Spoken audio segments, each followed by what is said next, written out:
Okay, Bismillahirrahmanirrahim. Assalamu alaikum.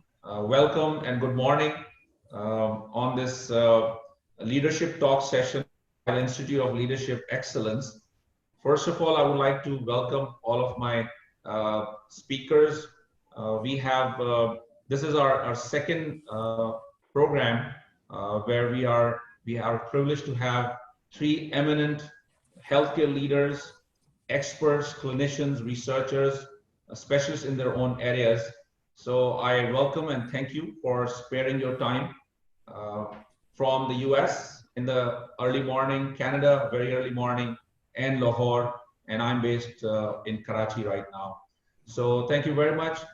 In order to start, I will just uh, use a few slides to give an overview of what Institute of Leadership Excellence is, and then we'll move to the session.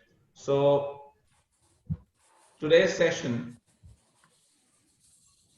is on leading through crisis, global and local perspective. And as I mentioned, we have three very senior, globally recognized speakers. Uh, Institute of Leadership Excellence, which is the host of this webinar series on Leadership Talk, this was formed a few years back with the intent to create a critical mass of healthcare leaders who could then play a role in building a healthy society in Pakistan. And this was done with this basic premise that Pakistan needs many more healthcare leaders to improve the health system, and hence we some of us got together and we established this association. And these are our advisors who have helped us to form this Institute of Leadership Excellence and guide us with their vision. And you can see that we have vice chancellors, and healthcare leaders, and other eminent professionals in the healthcare fraternity who have helped us in establishing the Institute of Leadership Excellence. So with that, I will now move to our session, and just let me stop sharing the slide. And so the format is that it is an interactive conversation. We have a few questions, but then we know that our speakers also want to talk about especially the COVID-19 situation which we are facing. So the first session of this webinar will be on, we will have 5 minutes for each speaker to tell their, give their take on the whole situation analysis. So I would want to start with our first speaker, Professor Dr. Paul Barach from Chicago. If you can start and give us an overview from the US, Paul. Hello, everybody. Assalamu alaikum. Thank you, Zaki, for inviting me to join you all. This has been a challenging time for all of us, for our families, our patients, our systems. And as a clinician and a researcher, I think there are many different aspects that relate to COVID.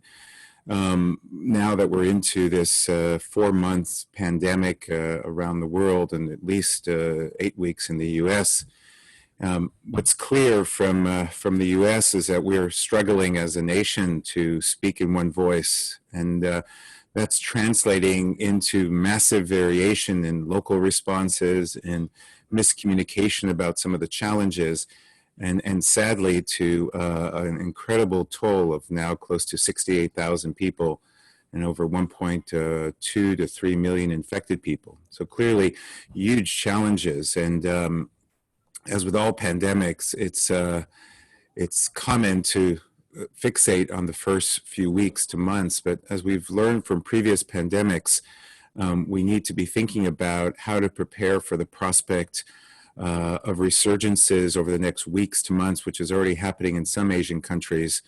We have to prepare for the fact that worst case scenario means that there is no vaccine for at least 12 to 18 months. And how do we better prepare our healthcare workers who by some estimates, have died in several hundreds healthcare workers around the world, and at least 20 to 30,000 infected healthcare workers. So reinstating measures to prevent COVID is really the biggest thing right now in the U.S. So there's a series of measures that the White House has put out. Unfortunately, none of the states have yet met those measures, and yet several governors are pushing to reopen. And so this creates an incredible challenge from a public health perspective. Employers want to know, how do they protect their employees? What to put in place as far as the public that comes to see them? What policies are most priorities? Who to screen? Should we use PCR or serology? How to clean up before and after? Lots and lots of challenging questions. But at this point in this multi-month pandemic, I am most worried about the issue of public trust and the fact that the lack of science, which is driving a lot of the policy, is causing a general distrust in governance. And that's a serious issue, which is manifesting with violent riots, and it's manifesting with complete violation of fundamental distancing rules and non-pharmacological interventions such as face masks, et cetera. And so I think particularly in the US and particularly in countries that have decentralized governance, I think one of our biggest challenges is how to try to move towards, if not uniform, at least some common accepted pathways. Otherwise, I think what we risk is a massive inequality in how these interventions are going to be implemented. And subsequently, it's going to be very difficult to ensure that other areas will not get contaminated and infected. So I think that issue of trust is a big issue. The second issue is a fatigue of sheltering at home, a fatigue of quarantining. And I think using language that has to accommodate the fact that while in theory we can put people in shelter for days to weeks, as we move into months, I think we have to be more aware of the implications on mental health. For example, the increase in the reach out for mental health complaints, I read yesterday, has gone up 1,000% in the US. So these are people reaching out for help because of family constraints, because of emotional fears, because of depression. And that is coupled with a large increase in spouse abuse, in child abuse, and several other indicators that suggest that people have a very hard time being in close settings for such a long time. And so finally, I think this issue of the research. So there's lots and lots of research out there. Unfortunately, not all of it is that good. And that's leading to a very confusion as far as what are the best policies, what are the drugs that should be taken. And I think we know up until now that no drugs have proven to be effective at targeting coronavirus. And so again, I think real clarity from public messengers that we're in for the long run. We need to prepare ourselves accordingly and set expectations accordingly. And finally, how do we protect the most vulnerable in the population, be they dark skinned or poor or sickly, if they're elderly or nursing homes, which clearly those groups have been major clusters of breakouts as well as death. For example, in the US, about 22% of those that have died have been in nursing homes.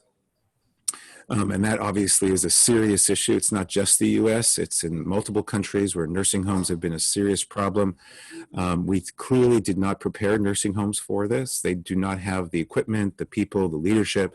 And so I think we have to be much more proactive in zeroing in as we open up the rest of the economy. How do we protect those people in realistic ways? In order to make sure that we don't have a huge and inordinate amount of carnage in those high-risk areas. So I'll end with that, and thank you for your question. I look forward to further comments later. Sure. Thank you. Thanks for your take on COVID as an introductory remark. So we'll move to Professor Dr. Zulfiqar A Bhutta, and from Canada. He's in Toronto right now. And if so, Dr. Bhutta, if you can use your 5 minutes and enrich us with your Thank thoughts. you, Zaki. Thank you for the opportunity. I'm delighted to be sharing the platform with my dear friends Paul and Faisal. So just looking at this entire situation, which is frankly a once in a lifetime situation for many of us, you have to reflect that this is the first real pandemic in over a century that the world has faced, the last being the great flu pandemic that people talk about still, 1918, 1919, which killed, by some estimates, close to around 50 to 60 million people all over the world. And in the region where we live in, for example, British India at that time, the estimated deaths range from a minimum of around 7 million to around 25 million people who lost their lives in a very short period of time. And most of those people who died were potentially in the second wave of that great pandemic. And remember that at that time was in a period where there wasn't travel, news did not travel, people did not travel as much, medicine was at its infancy, the whole concept of the germ theory and virology did not really exist as we know it now. Yet the world was able to put in a fair number of responses, and when you look back to even things like face mask use, they are a relic of that time. So this outbreak has caught us sadly unprepared and unawares, even though we had seen previous versions of SARS, of the MERS coronavirus outbreak from the Middle East, but none as potentially dangerous and as potentially virulent as this. So it has surprised many people and many professionals by the speed of its spread, by the fact that it's a stealth virus that in many instances transmits from person to person without the person being aware of his or her infectious status.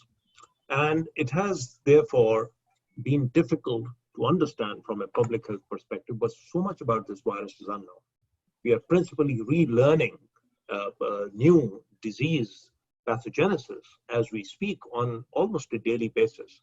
So you have to keep that in mind, that this smart virus has given us all an opportunity for a global response as well as a global reaction. And we are still in a learning mode. So every time anybody asks me to say, tell me all that you know about this virus, I have to underscore to say, tell me all that I know about this virus today. I will know something different tomorrow because it's changing on a daily basis. So in terms of numbers, Paul mentioned the numbers. I mean, I'm looking at the Hopkins numbers from today, and they change every 10 minutes. So it's 3.5 million cases worldwide, almost 250,000 deaths, of which the United States has almost a quarter of all deaths. And you know, you have to recognize this is a virus which for the first time in living memory has killed more people in high income settings in the developed world than it has in countries without the health system. So if you take Europe and all the deaths in Europe together and the US deaths, throw in Canada for good measure, you're talking about, out of these 250,000, 248,000 deaths, close to around 170,000 deaths being in those countries. So you have to keep that in mind, that this virus is only just beginning to spread around the world. The response by governments and civic society to this is also unprecedented. Never has in the history of the world air travel between continents and countries come to a standstill. Other modes of travel. When have we seen concurrently cities virtually shut down, regions shut down, nations shut down by lockdowns, and those that had an unprecedented effect. And it's important to contextualize that you know, we are only beginning to understand whether our response was science-based or whether or not we may have to rethink this in the future. So I'll give you a few things which will help underscore why the government of Pakistan did what it did. And I know that Faisal will talk about this. So we were in a rush to close schools, close down society, close down businesses, economies. And the consequences of doing that were not appreciated in terms of their impact in the long run. And now as I look at the data and I look at the consequences 2-3 months into this, we put 1.5 billion children out of schooling. And then we said, yeah, but they will learn on the internet. But people who learn on the internet and by remote learning are those who are relatively rich, well endowed. So we have all of a sudden increased the education divide and inequity enormously.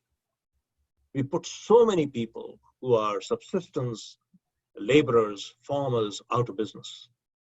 And now we are beginning to realize that the economic costs of doing that are potentially at a societal level much greater than what we could have done by alternative strategies. So I think over time, we will begin to learn some lessons from the economic, educational consequences, and the fact that inequities in our health systems and services have widened enormously. And why do I say that? You see, for the last 2.5 months or thereabouts in Pakistan, all preventive maternal child health services, and I'm using Pakistan as an example because it's my own country and therefore I know it best, all preventive maternal child health services are at a standstill. Exactly. Outpatient closed, immunizations standstill, polio program completely paralyzed. Now, when you put all of that together, it's not that you will turn a switch and everything will come back online. It will take a long time to bring that back. And by the time we do it, maybe potentially a whole birth cohort for about 6 months would have been left unprotected. I think those kind of costs we need to take into account as we look at what we need to do.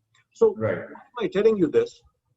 Is because this is also an opportunity for people like us living in low and middle income countries and working with much less resources to come up with what we call adaptive strategies. Strategies that are not a carbon copy of what people are doing elsewhere with much greater resources, where countries can simply withdraw $2 or $3 trillion out of their reserves and put it for public use. We have to look at what works for us and what might work in terms of an adaptation. As Tom Friedman said in the New York Times a few days ago, and I completely agree with him, that the issue is not fighting this virus. The issue is adapting to a life and a world where this virus exists and we will need to coexist, because you're not going to wish this virus away. This is not a smallpox virus that we're going to get rid of. This is a virus that's going to be with us for a long time. My last point, and I'm sure that we'll have time to discuss this in the rest of the session, is that our responses at this time have to be humble in that we don't know enough for us to be very prescriptive and therefore very, let's say, absolutist in our views. I'm completely sold on the idea that whatever we do needs to be science-based, which is adapting on a day-to-day.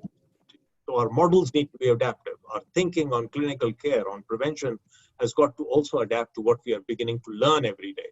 2 weeks ago, everybody said children are really hardly affected by this disease. Today, pediatricians are becoming extremely concerned because they are seeing vasculitis, they are seeing thromboembolic phenomena in young children, they're seeing Kawasaki's disease. So we need to be very humble in terms of how we approach this, but we must have a science-based approach.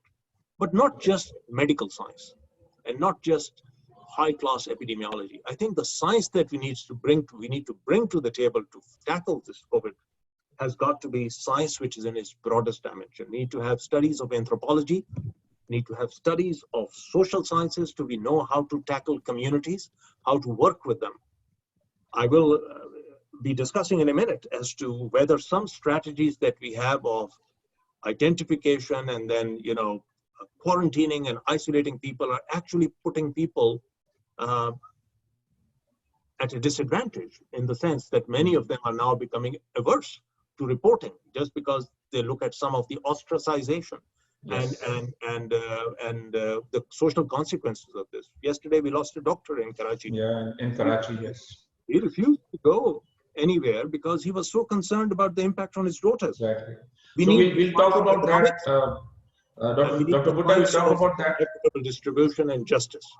Okay, thank you very much. And as I said, we'll talk about that in the next 2 sessions which we have. So moving to Dr. Faisal Sultan, who carries this huge responsibility. He's an infectious disease specialist himself. He's the CEO of the largest cancer and research hospital in Pakistan, Shaukat Khanum Hospital, and also the Prime Minister's lead. So leading from the front, looking at the governance. So Dr. Faisal, if you can help us to understand how you guys are tackling this outbreak, this unprecedented situation in Pakistan. So over to you. Right, thank you.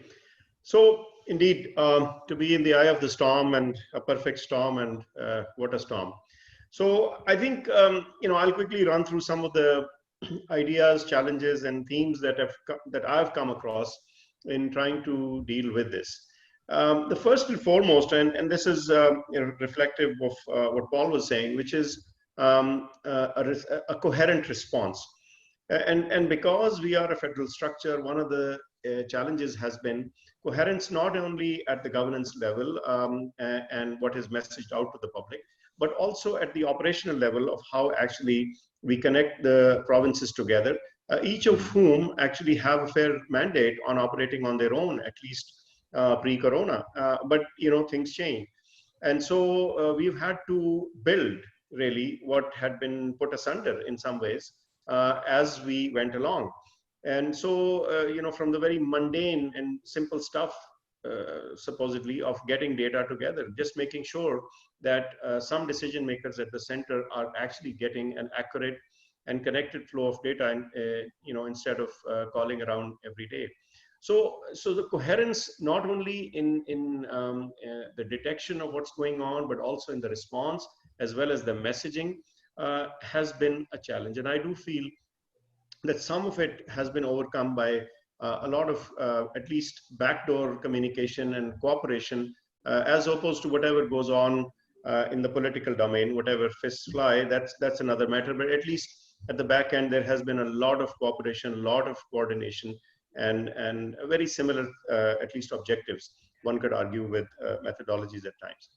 The other major challenge, which I think everybody else has also found, is working when very little is known, and to navigate in really dark waters. And I think it's always a little bit easier if you know some landmarks or some paths to follow. And here, as Dr. Bhutta was saying, things are changing every day.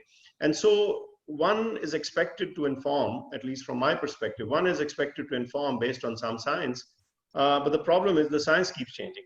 And the decision maker very often will look at you and say, well, what was it 2 days ago? And yes, 2 days is a long time in where we are. So the second challenge, I think, beyond coherence has been the need to decide when a lot of unknowns are there, and to then take these decisions essentially in some degree of vacuum, but then to keep it grounded to what you have. And at the end, you do have to make a decision, lack of knowledge notwithstanding. So that's been the second one. The third bit is that despite knowing some stuff, what's not known or hasn't been known are counterfactuals. What if you did that, or what if you didn't do it, and how does it work for us? And a lockdown in Hubei or in Spain or Italy may mean completely different things. And what indeed are the unintended consequences of all this? Some of us have really worried about not just the economic impact of it. And when you say economic, a lot of non-economists or the general public tends to think, well, you're placing money in the same sort of place as life. And the issue is that it's well beyond any direct monetary consequences. It's got life consequences. And as Dr. Bhutta rightly said, the kid who's not getting immunized, the consequences of that, as well as on disruption of an already fragile health system. People are postponing care that can sometimes be postponed, but not quite. And the woman who's supposed to deliver at a healthcare facility safely, but can't because she can't get there, or the threshold to cross to get there is too high. These are mundane small examples, but put together across the health system, these are massive things, which the impacts of which will only become obvious with time. The other challenge, I think, from a leadership perspective has been to try to work beyond our primary disciplines. This is not a health or an epidemiology or an infectious disease problem. This is beyond, I think, any one of us, which any one of us has experienced in our own lifetimes, as Dr. Bhutta said. And I think it's stretching us, training us, really tiring us. And I think we all are at the edge of our capability to really get all these disciplines into our own heads and trying to help decide how do you balance, so you have Eid coming, and so how do you encourage people to not spend Eid in a conventional way, and how do you manage transportation without actually causing a massive spread of infection from urban areas to small areas, and yet all these have other impacts as well. So I think this issue of working beyond your primary disciplines is really something that we need to think about. Now, beyond that, particularly in Pakistan, the other challenge that I've felt has been to explain our situation. In other words, why don't we have as many deaths?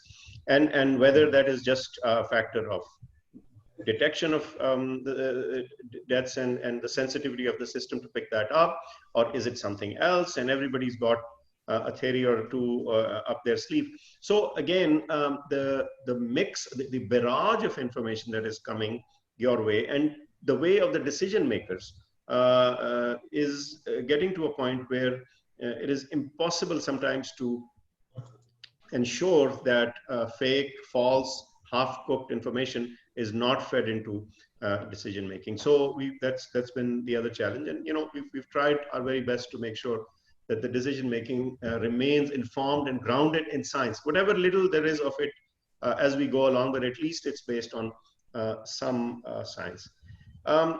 Two quick things. One is the extreme polarity of opinion, and as somebody wrote the other day, I don't know if you saw it, a little bit going around, which is that we are in the same storm but in different boats.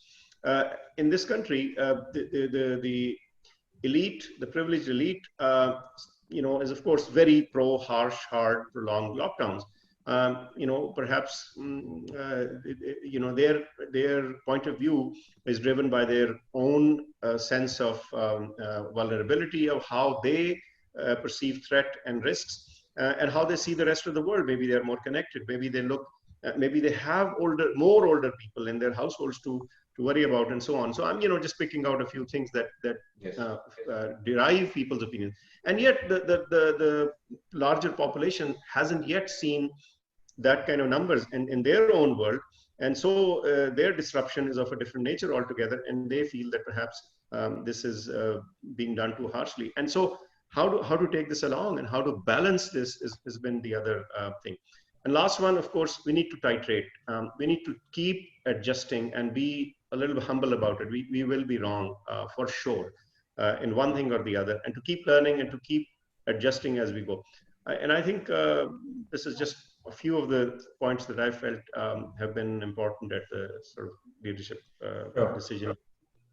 Thank you very much, Paul, Bhutta, and Faisal, because this was just to start the conversation. I think that we had a good overview of the whole situation. It's definitely unprecedented. Never in the history of mankind we have seen this. Even, I don't know who said that today, that even the Karachi, we could see the stars, the ozone layer is getting better. There's so many things happening which we could not have thought about. So let's move towards our next, session, and that's I'll ask a few questions, and I'll start with Paul. And Paul, working in US as a clinician, as an anesthesiologist, as a frontline worker, I would say, and also as a researcher, an expert on patient safety, quality, system innovation, etc. So, and a healthcare leader, obviously. So my question, Paul, to you is that what's the role of leadership, governance, and effective and timely decision-making in managing COVID-19 or something of that sort in the light of the US or the UK versus, best cases? So we know what happened in the US, and we all, talk about it, and Dr. Bhutta has given the numbers also, you've given the numbers. So, maybe you can help us to understand the role of governance and timely decision-making. Yeah. Paul. Thanks, Zaki. We have at least 40 years of research on decision-making under crises. We have a formal way of weighing decisions. There's lots and lots of lessons that have been learned through wars and previous pandemics. What strikes me is most challenging these days is that the war on science, which is leading to a whole series of alternative ways of thinking about this because of all the issues that Faisal and Zulfi mentioned, means that the role and importance of what I call resilient leadership has never been more important. Resilient leadership, as we're seeing from bad examples, you alluded to some of them. I'd like to focus on some of the good examples that I'm seeing working with researchers around the world. Number one is Taiwan, which in many ways to me is one of the most impressive, although not recognized by the WHO. A country of 28 million people 3 months ago have focused on building trust. That was their approach, not technology and not detection, but trust. If the people don't trust us, they won't tell the truth, which is very, very interesting. So, for example, in Taiwan, they realized, based on SARS, that there are 3 or 4 things that people will start panic buying. There'll be masks, there'll be eggs, there'll be flour, and there'll be toilet paper. So in January, Zaki, they developed an app that tells you where you can find toilet paper in Taiwan. Now, it seems like a very, but in fact, people...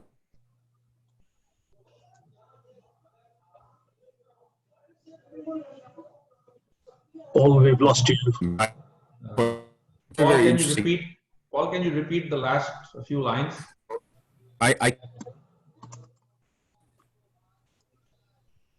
Paul, we're having yeah. Okay, we got you. Sorry, can you hear me? Yes, good. Okay. So I think resilient leadership that focuses on empathy and compassion and real transparency. For example, Singapore, every day for 2.5 months, the entire data is shared with the public, all of it, all the raw data. And Zulfi alluded to the fact of getting the information out. I think that's a prime example. Another example is New Zealand, where the leadership of the country, knowing full well that the public is struggling, Faisal, the cabinet took a 20% cut in their salaries as a way of showing engagement and sharing of the burden with down. And so those are examples in which making clear that transparency, building trust, using data, saying I don't know and being more humble, as Zulfi talked about before, those are all examples of what we call resilient leadership. And I think we know quite a bit about that as we move through this first waves of the pandemic. The question is, are we able to truly be more radically transparent, including telling people the real news, not just sugarcoating it? My president, unfortunately, still to this day keeps on using platitudes of it's going to be great, it's going to be good. That's the wrong language. Those are wrong frames of language because they do not instill hope and goodwill. What they do is that they create distrust or people tune out. We've learned that from other pandemics.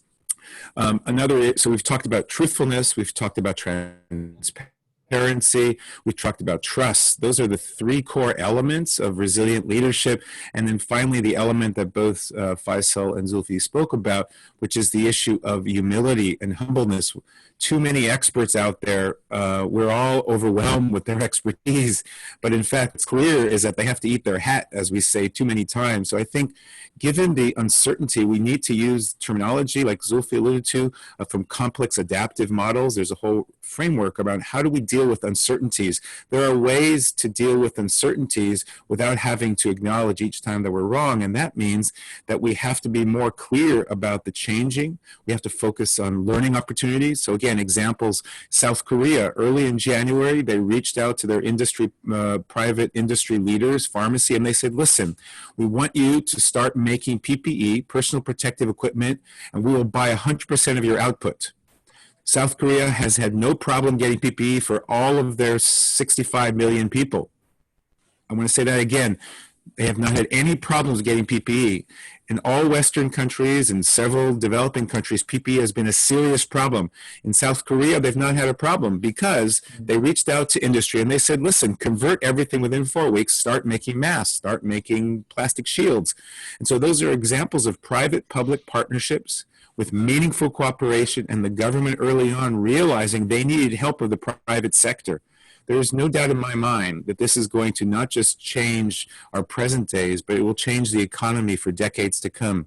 You can see that already with the oil prices, with airline prices, major investors losing. Warren Buffett yesterday acknowledging they've lost $50 billion. All these things are examples of how we have to change in much more cooperation, much more adaptation, and more willingness to be more honest about the fact that we are making mistakes. And perhaps I'll end this part by saying that when you look back at the AIDS epidemic, there are multiple studies showing that within the first 5 years, most government policies around the world were wrong. So it took 5 years to actually understand how to make it better. Now, we're now 4 months into this. How do we take a step back and say, okay, we have to make decisions, but how do we realize up front that we might accommodate wrong decisions and the consequences, for example, on unvaccinated children, the consequences for the mental and physical isolation of elders, which is an extraordinarily difficult situation, which is causing an element of elder abuse. We have to be thinking about this. These people in their 90s that nobody even comes to see them, they can't deal with technology. These are serious issues that we must be talking about, because the consequence than what we're seeing right now as we get ready for the next waves of the pandemic. So I think from a governance perspective, from a public policy perspective, we need to be teaching this differently. We need to be listening differently, I think, in these private public conversations. And we have to be more scholarly in how to better understand how do we move forward in harvesting lessons so that we're moving towards more of a learning system as opposed to a reactionary system, which unfortunately most governments around the world seem to be locked still in. How do we react as opposed to how do we anticipate more mindfully? And I'll end this segment by quoting one of my favorite statisticians, George Box: all models are wrong, but some are useful.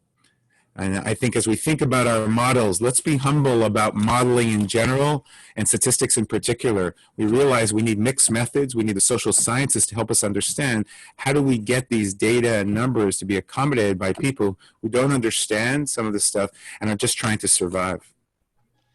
Great. It was brilliant. I've taken, many notes, as I always do whenever, Paul, you talk. So brilliant. So moving to Dr. Bhutta and my question, and I'm going to be slightly, I have to moderate time as well. So please bear with me.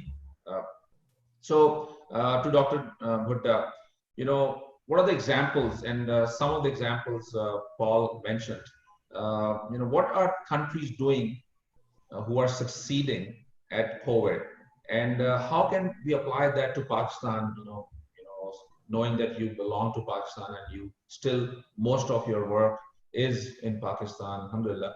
So, what are those concrete steps? And you and I are in the WHO working group, and we were there together today in the webinar also, and we were discussing that. So maybe just, 1, 2, 3, 4, these are the 4 things which we can do. So over to you, Dr. Bhutta. So I wish I could tell you with great confidence, these are the 4 things that you can do, but I can't at this stage, because as I mentioned, this is early stages yet. And what may be an apparent success right now, we would need to judge again in a few months as to whether it was or not. It seemed like,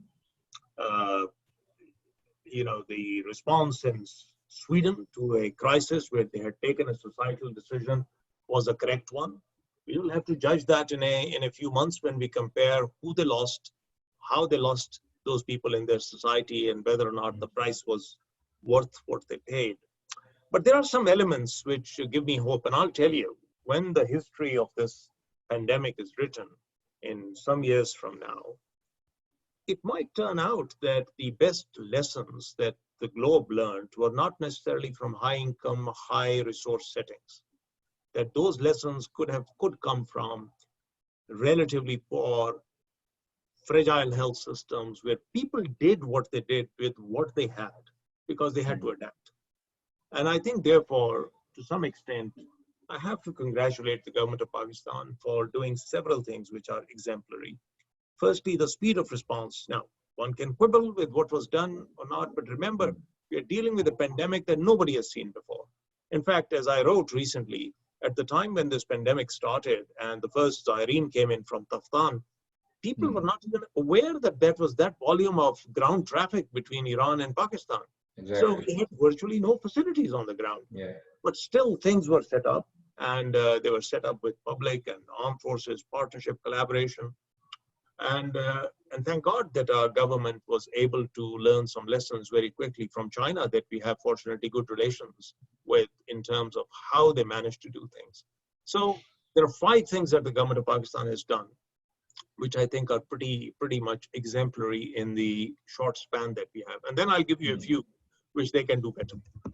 So the first was setting up a command and control system, which I think took a little bit of time, but then having a system whereby centrally they could look at the thing from the macro picture to the micro and begin to get data together. Now, you and I can quibble as we did this morning. We want more data, we want more granular data, but it's easy to add that granular data on top of existing surveillance systems. Right. So they were able to do that. Secondly, unbeknown to many people, a very rapid strategy was put in place to become self-independent in many things that we were going to need for months to come, if not years to come. Diagnostics, protection equipment, maybe even health system response strategies. And remember, we started with nothing. And therefore, it needed a lot of effort between Ministry of Science and Technology, Higher Education Commission, the government to get that going.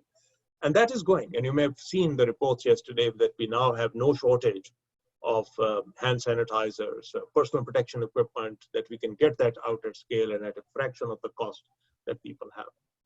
The third was the ability to principally start social distancing in a measured manner, where you could principally take the people with you and enforce things. And I think the rapidity with which that was done also surprised many people, because normally it's not possible to do that, but they did it in a thoughtful manner. And you did not therefore see the chaos in Pakistan that you saw in India, where all of a sudden you just told people you got 4 hours to principally just bring your life to a standstill. And what happened? The poorest of the poor in the slum populations decided to walk back home. Yeah. And that was a total. Remember, you haven't seen that chaos in Pakistan. Exactly. It was simultaneously, and I give credit to the Prime Minister, that he saw at an early stage that how important social protection would be here, and to use a mechanism that existed. Now, to start something brand new at that stage, to say how we can get money in there to people who need it most, would have been very, very challenging. So we built it on the backbone of the ESAS program. And all credit to the leadership of the ESAS program. Also, Sani and Ishtar was able to deliver. And I think a lot of that is getting out now. And the fifth thing that is a lesson for many people in Pakistan, and it's not documented, is the amount of private philanthropy. Remember, we say in this country, people who help each other are your neighbors.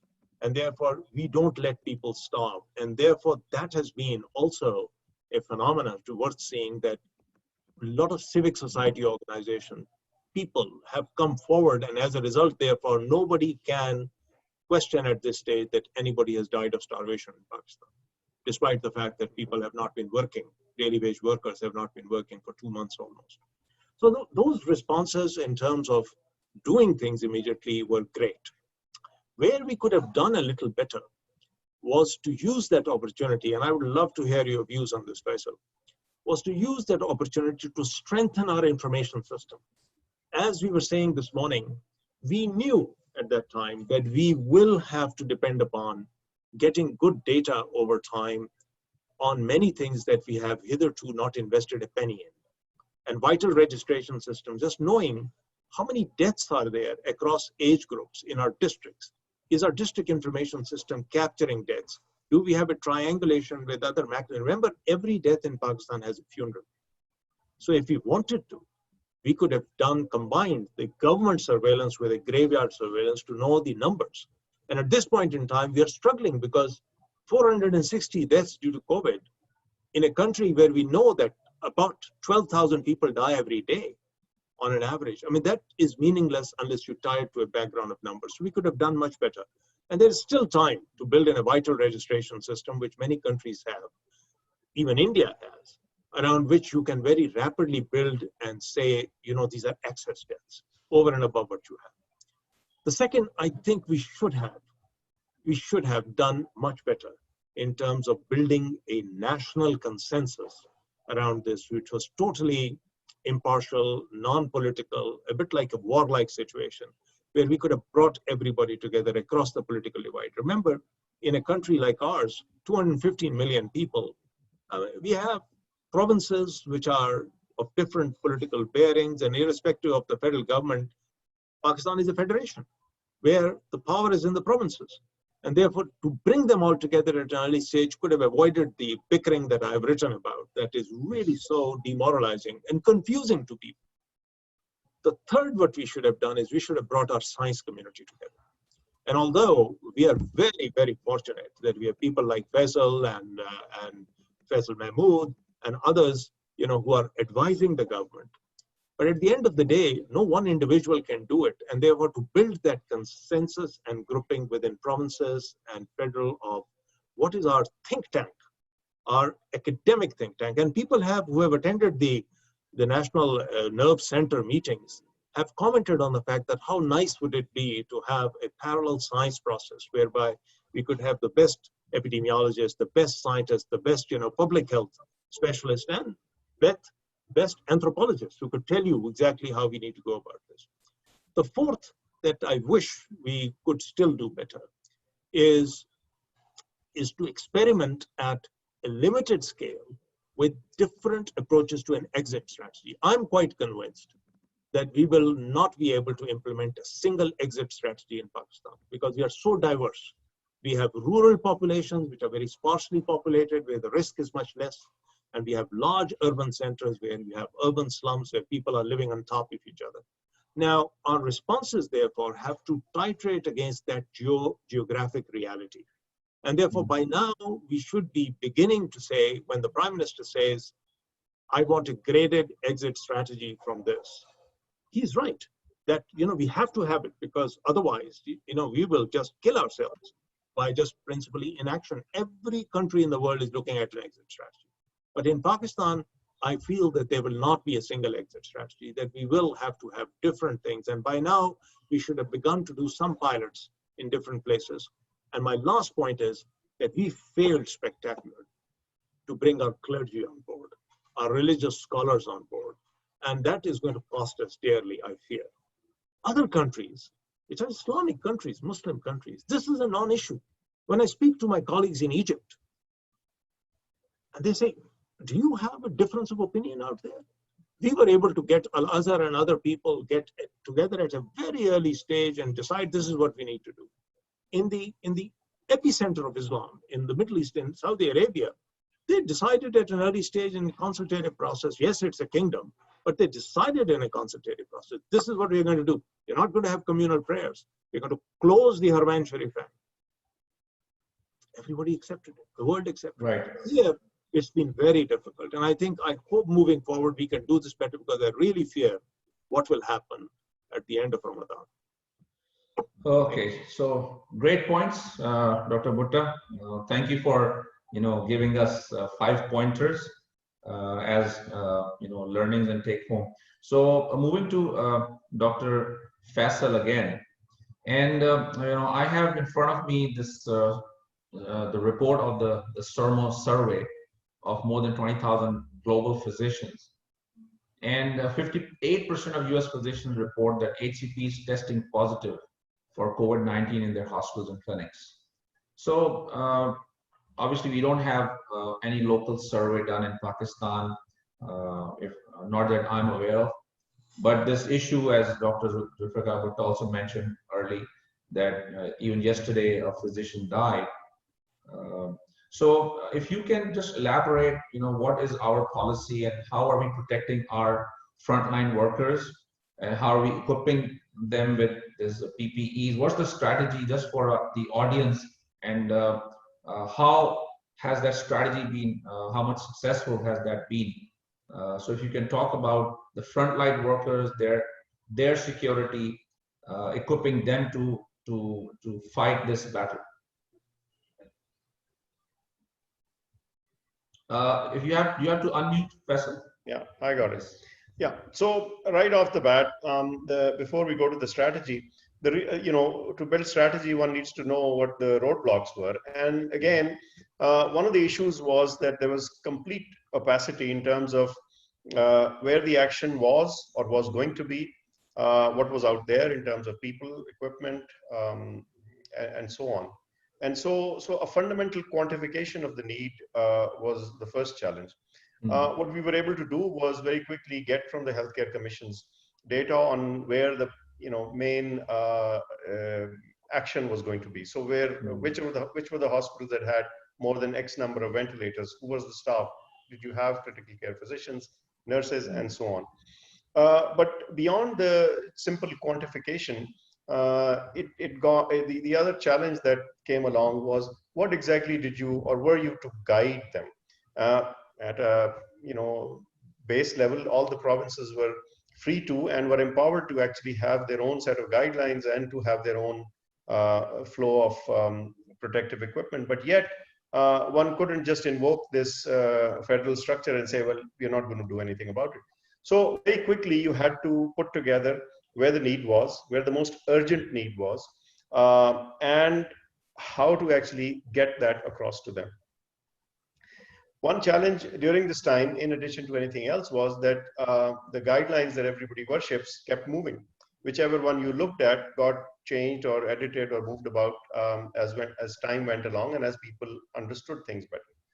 As a very sort of operational example, the use of N95s, whether they were to be used in only aerosol generating procedures or for a larger set of healthcare workers. And this is a small tick or a cross in a table, but at the end of the day, it's an exponential increase in the number that you require.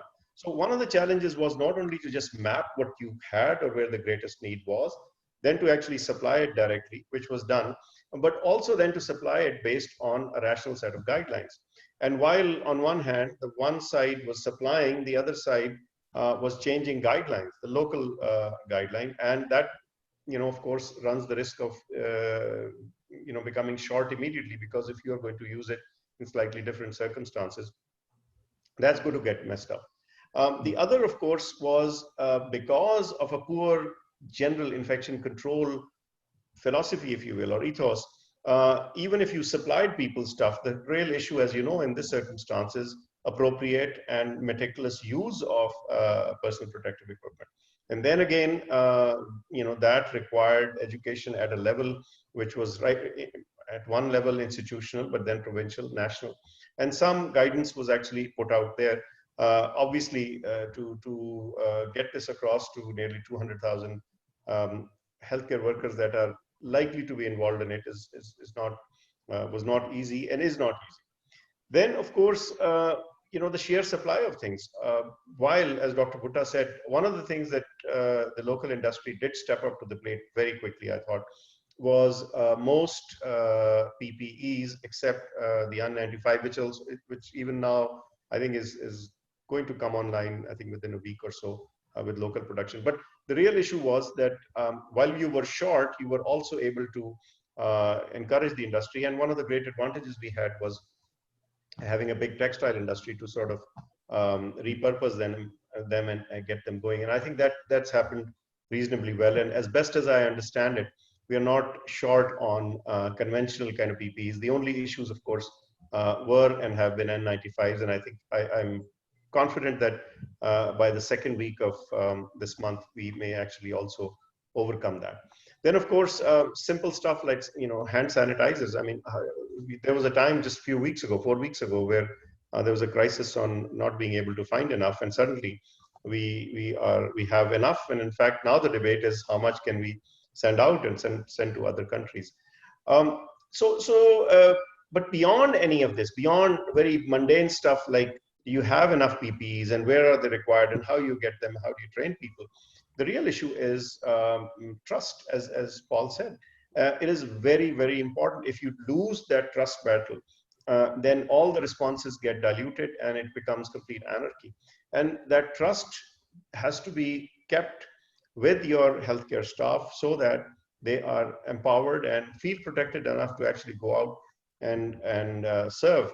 At the present time, we are beginning to see the health system fill up a little bit with unwell patients. And so, if people feel that they are unprotected or they are not cared for or unsorted in any way, then the ability to really use them effectively will get diluted.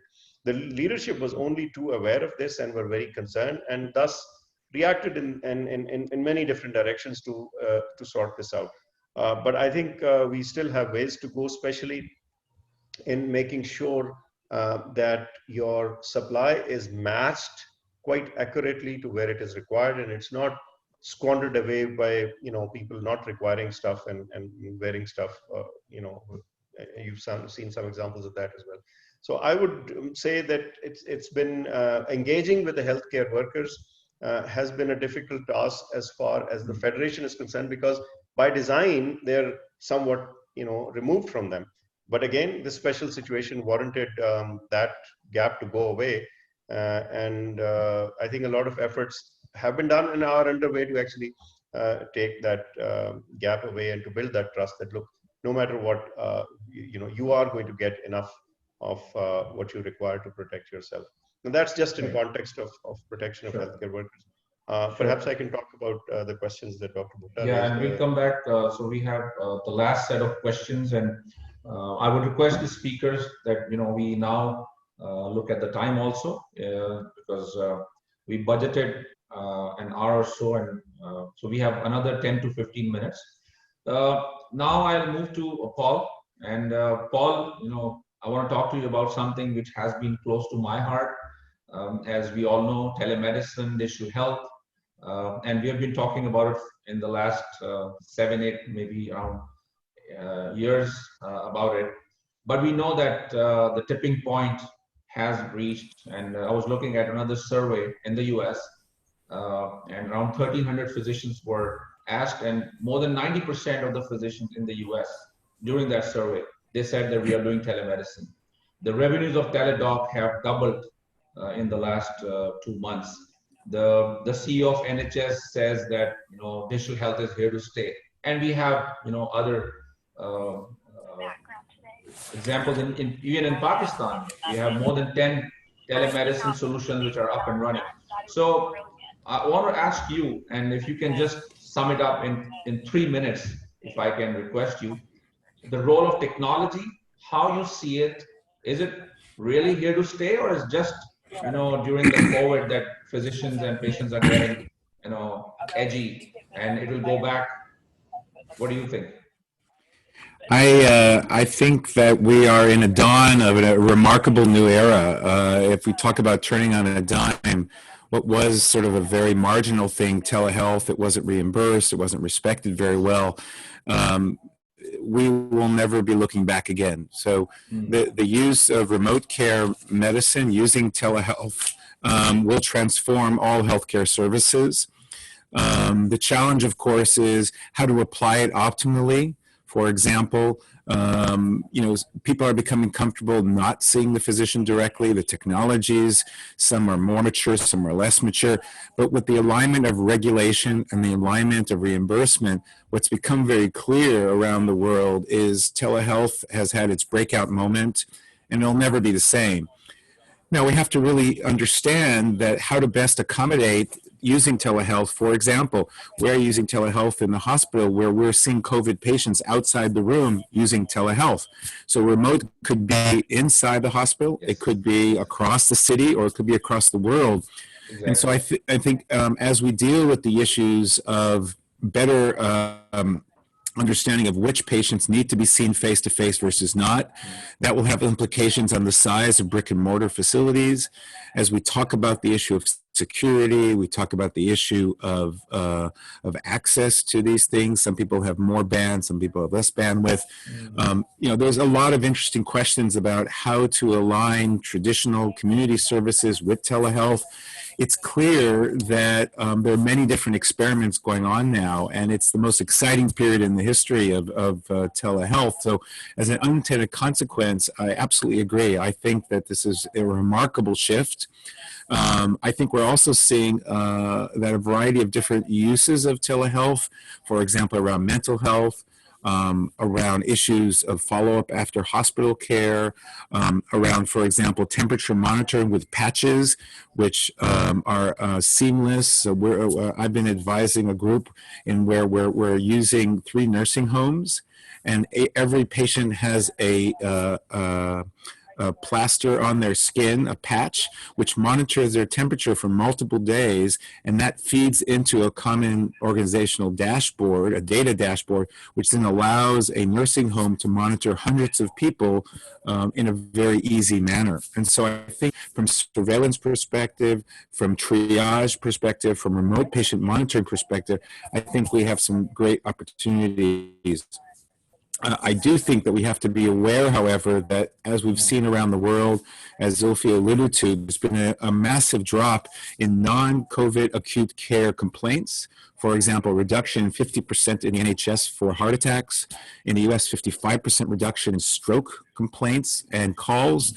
And it's not exactly clear, is this because they're being self-treated? Is it because they're dying at home? Is it because we were over-treating before? So how telehealth plays into that will be very interesting. It's clear that there's a shifting going on. How much of it is unclear. So again, to summarize that, a massive opportunity, a better understanding of the regulation, of the reimbursement, of the proper tools and technologies. There are way too many providers in the marketplace now, so there has to be a combing down to the best practices. And I think stronger security of data, given right now, for example, telehealth is allowed on your phone now without even HIPAA protection because of COVID. That obviously has gone too far. We have to find a way that we provide good access, but we also protect data security, particularly around stigmatizing data, and we make that readily available for better research, better assessment, and highly aligned with medical records. So this telehealth doesn't become a standalone, but it connects and is seamless to typical electronic medical records. So this can be a repository for future research and better understanding of how to support and teach and underscore the challenges around better use of telehealth. Great. Thank you very much.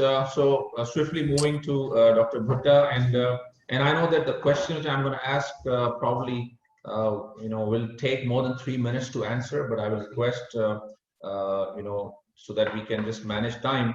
So, and we have been discussing it in the WHO working group also. We can buy a lot of ventilators, but who's going to run those ventilators? Are we building the capacity of our healthcare professionals enough? Do we have those tools? Do we have a strategy and a policy in place? And also a little bit about the model which you shared today with us, which I have just skimmed through. So it's a challenge, but if you can just try to talk about that in 3 minutes, please. I thought you were going to ask me, like Paul, as to what is the silver lining in all of this. So I'll think something about that. So all of these things are important. I mean, we need to use this opportunity to better train our workforce around many neglected areas. The big neglected area in Pakistan has been around our triage, emergency systems, and critical care systems. All of a sudden, we are waking up to the fact that ventilators are important. People forget.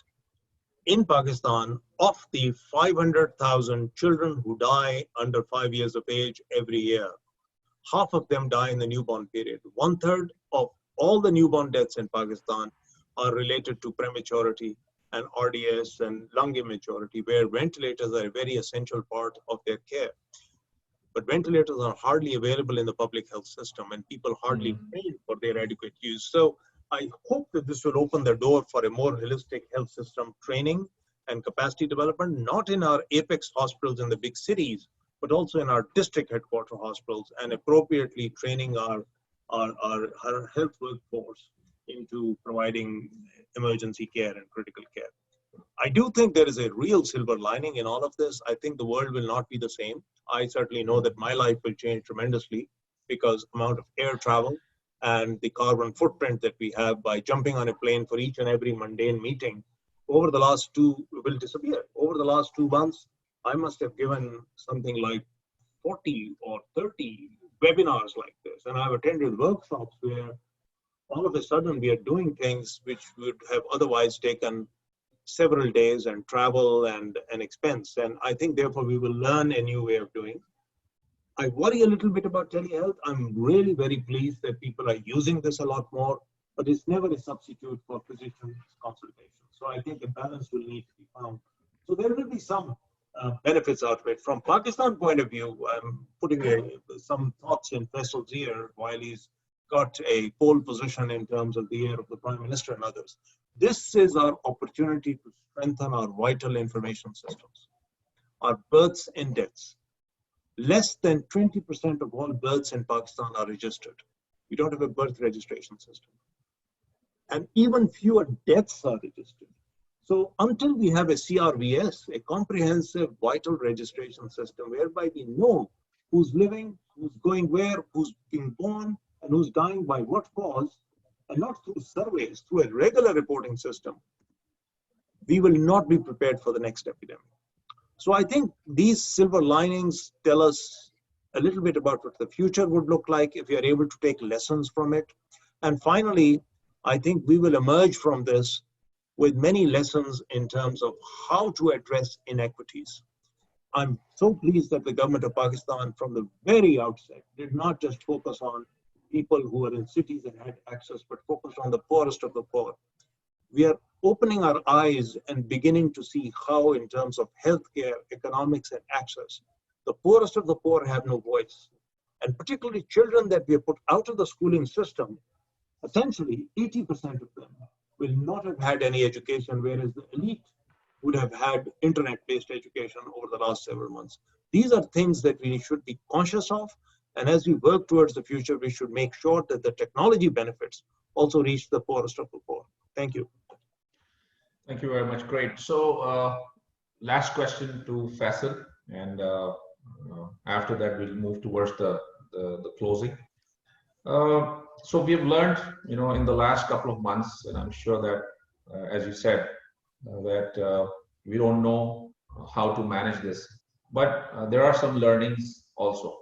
So how has those learnings, helped us in developing or preparing us, our health systems, for similar outbreaks maybe in the future? So what is, how would you, if you can just let us know if the government is now more prepared, as Dr. Bhutta said, that there's a huge opportunity. So are we building on that opportunity? So if you can, talk a little bit about that, the preparedness for maybe future similar outbreaks or challenges. Right. So in the thick of it, in the thick of fighting a crisis, sometimes it is easy to forget that there is a world after or a day after, and to ensure that what you're building today doesn't get lost. And so what we've tried to do is to put together what was already in the works, but kept getting kicked down the road, is essentially a system of disease preparedness, and which really is getting built as we talk, but also needs a more generic approach to it. And so something that can serve other challenges all the way from not just infectious diseases, but other things. And crucial and vital to that is availability, and not only availability, but breaking down some of the silos. Anybody who ever goes to the Federal Bureau of Statistics gets shocked at the amount and richness of stuff that is available, but sometimes isn't directly accessible or is not connected. Here we are, a country that has the national registration database. All our SIM cards are connected to our biometrics and so on and so forth. It's beautifully done. But the two ends of it, the births and the deaths, are connected somewhat loosely. Births get connected eventually when you require some need out of that database, which doesn't immediately happen at birth and is often sometimes delayed well into adulthood. So the initial end of it. And then the far end has forced us really at this time to go get at burial data from a number of different sources to see if we've seen blips that we may or might be missing deaths from COVID, for example, to to ensure that we were indeed seeing them all, we've actually had to do that. So the data flow is completely broken. It is getting built, but I think we need a complete permanence to it. But not only that, the expert and guideline group that Dr. Bhutta was talking about. Now, again, they're a bit opaque, and from his comments, I think we need to really bring them forth. For example, for critical care people, for example, epidemiologists and data science people, and so on, engineers for ventilators, for example. So all of these have been put together, but this needs some permanence and structure, and a CDC Pakistan, if you will, or call it whatever, needs to be put in place, and we are quite minded to do that, inshallah. Great. Thank you very much. So I think we need to ask all three speakers to give us maybe a one-liner before we close. So Paul, a one-liner, one take-home for the audience. Yeah, my take-home is really about evidence-based leadership.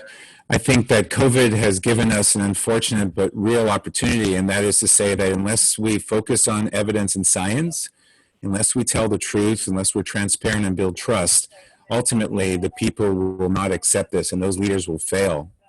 So I think in many ways we have to look at COVID as an opportunity to refocus on what is meaningful, resilient leadership that is based on science and evidence. Great. Paul, you always talk about trust, truthfulness, and transparency, and I think it's so relevant in today's challenge. Dr. Bhutta, your one-liner for us. My one-liner in here is that we've got to focus on why we got to this place, and therefore the link between the Sustainable Development Goals, climate change, environment, the way we live, the One Health concept as to how we have to, in this world, survive by looking at our environment and the entire living beings on this in this planet. That's extremely important to keep in mind. When the history of this pandemic is written, you will find that the genesis of this was to a large extent on the encroachment of humans on other living beings, perhaps, and therefore encouraging this virus to jump from one species to another. And that's been the story of SARS, that's been the story of MERS, that's been the story of Zika, and the story of Ebola. And if we don't learn a lesson from this in the context of sustainable development, we will have another pandemic, maybe not in 100 years, but in less than 100 years. Food for thought, and maybe we can have a full webinar on what you just said. Faisal, you are in a very important, significant role, and for us at least living in Pakistan. So your one or two liners at the end. I think I could say the two things that Paul and Dr. Bhutta said, I think are crucially important, but let me just add one more, which is to not lose the lessons that we are learning. There is plenty that we are learning, and learning what we did wrong. And it's an opportunity, a tragic one, but nevertheless one, to really re-gear ourselves and to retool ourselves into how our leadership actually allocates resources, designs things, so that I think we don't make the same mistakes again. And I think this learning ought not to go to waste is my primary sort of take out of this. I hope we don't lose this. Great, brilliant. I'm sure that all of you would agree that this was a brilliant 75 minutes of conversation, good learning opportunity for our healthcare leaders in Pakistan, and a lot of take homes. I've written down notes for myself, and I'm sure that the audience would have done the same. And I wanted to summarize, but there's so many things, and I'm glad that all the three speakers helped me to do it. So there's no need for me to do it now. But there's only one thing which I wanted to say, and again, a student of learning health systems, from patient safety to technology to leadership, and developing culture of safety, as Paul would say. One thing which I have noticed is that if you look at Dr. Tedros, he mentioned in one of the press conferences that he dedicated one of his tweets on one word, which was humility.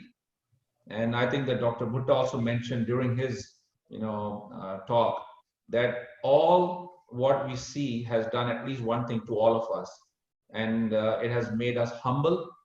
And we know that we don't know a lot of things, but still, as healthcare professionals, it is our duty, the oath which we took, and alhamdulillah, all of us, some are doing very good work, some are not doing so good work, but at least all of us are trying.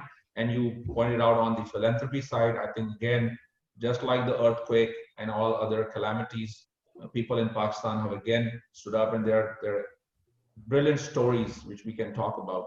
So I think that one of the things which I would suggest is that all of us remain humble.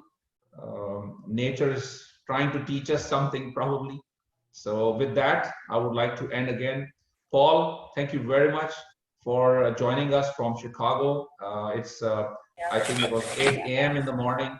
So again, always a pleasure to hear from your wisdom, and the pearls of your wisdom are always, I at least learn every time. So thank you very much for being with us. Dr. Bhutta, you keep reminding me that we have been talking and working on the telemedicine side for around 20 odd years. But now I think that, we are seeing that it is really, really helping patients and physicians in a meaningful way, and in Pakistan also, alhamdulillah. So thank you very much for being with us from Toronto. I know that you have a very busy schedule, but it was great having you with us. Thank you very much. Thank you. Faisal, again, I know that you are traveling from Lahore and Islamabad, and you have this very, very sensitive role which you are playing, looking after a hospital, then being the lead with the Prime Minister and the government, and trying to manage a situation which is unmanageable perhaps. So thank you very much for giving us your time. And with that, I would like to thank you from the Institute of Leadership Excellence, and probably we'll let you know about the next webinar with luminaries and experts like yourselves. So you stay safe, all of you stay safe, stay well, and take care of yourself, and have a great day ahead. Thank you Thanks very much indeed. Assalamu alaikum. Thank you. Assalamu alaikum.